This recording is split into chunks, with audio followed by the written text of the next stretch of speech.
I'm Dave. I'm a multi-sensory artist, Lost Few.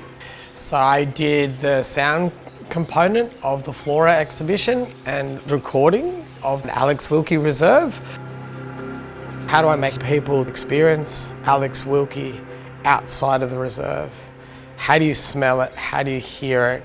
How do you get an idea of what this space is? And so I changed 4 or 5 different microphones, from shotgun microphones to very detailed to very large, getting the full canvas. And I think it's like a painter. You just try and walk into the natural space and say, what is everything that I'm trying to capture?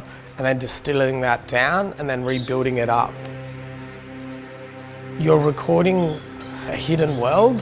So if you're listening very carefully, your environment will change. So then as you walk around the space, you begin to hear things differently. If you stop and are really still, you can get all the sounds around you, and I think that's beautiful. I love that. Another real beautiful surprise was how many little pockets and corners you could put microphones and record beautiful little textures of the space. So I love bodies of water because there's a really interesting ways you can activate the sounds. I brought in underwater microphones to record the rain and it was falling. Could give that percussive feeling, and then you could hear the frog, and they rarely come out during the day. There was one recording of the frog, and then the mosquitoes got obsessed with my microphone, which are quite hilarious. So then you've got this mosquito flying around your microphone. It's like, well, I guess that's part of the reserve.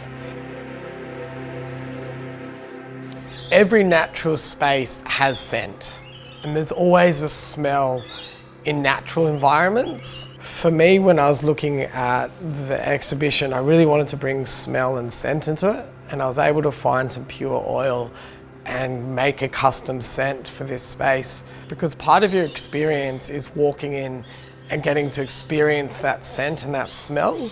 And I love spotted gum, so it's the lemon scented gum. It's such a strong smell. It's in so much of the southeastern reserves around here. And so I really wanted to celebrate that. When you're walking into different spaces, it is a physical experience. Sound is physical, scent is physical. Everything gives you a physical response. So how do you bring that into a work? So when someone's walking through your sound, how do you give them that physical response? And our senses are the quickest way to do that. When you walk into this natural space, how do you have that jolt of excitement where you go, oh, I can hear the birds, I can smell, it's just rained, so there's a little bit, I can smell the moisture. And so I think it's about bringing that and making an accessible experience for people inside a gallery. How do we bring nature to people in the gallery? So I'm running a dawn sound walk around Alex Wilkie Reserve. So that will be really about coming in and walking around the reserve with me and just listening to how I listen to this space and how I approach celebrating this area. If you go to the Walker Street Gallery, there's going to be an immersive sound experience as part of the main Flora exhibition. And then also at the back of Walker Street Gallery, there's an immersive composition that I've written, specifically site responsive to the Alex Wilkie Reserve. And then throughout Heritage Hill and also Walker Street Gallery and Alex Wilkie Reserve, you can find some QR codes. Recommend just to jump on them and you'll be able to find a little sample of what I've recorded in this beautiful reserve.